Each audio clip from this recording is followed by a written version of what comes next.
mali vuk ne želi dijeliti. Danas je bio poseban dan za malog vuka. Pozvao je sebi na igru svoju sestričnu Lunu. Jedva je čekao da dođe. Joj, mama, ali gdje je ona više? Ne mogu više čekati. To je sigurno ona. Yes! Vani je danas, nažalost, bilo jako ružno vrijeme, pa su se zato Luna i mali vuk morali igrati u kući. Ja ću slagati ovu slagalicu s 3 praščića, rekla je Luna. Nećeš. Ne, to je moja slagalica.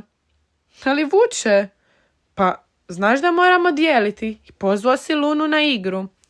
Vuku se nije sviđalo što mu je mama rekla. Ali neću, to je moje. I počeo se duriti. Dobro, Luna je onda odlučila da će bojati.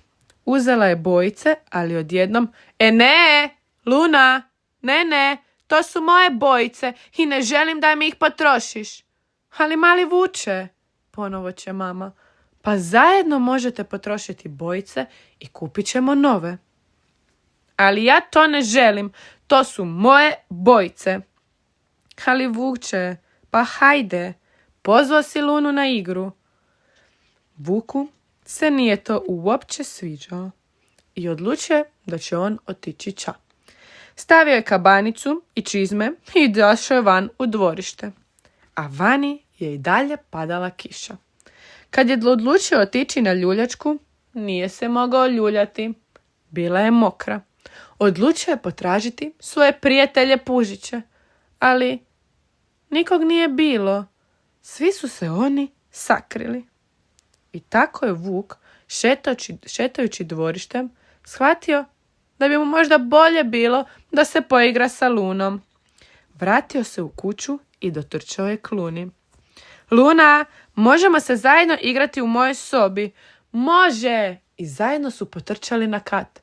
Ali, pljum, pljaš, čof! Luna je pala i počela jako plakati. Nikako nije vuk mogao zaustaviti njene suze, ali onda se sjetio što bi mogao učiniti. Brzo je potrčao u sobu i uzeo sve svoje najdraže igračke. Luna, odlučio sam ti posuditi svoje omiljene igračke. I ona se nasmijala i odmah prestala plakati. I tako su mali vuk i Luna odlučili se u sobi igrati škole.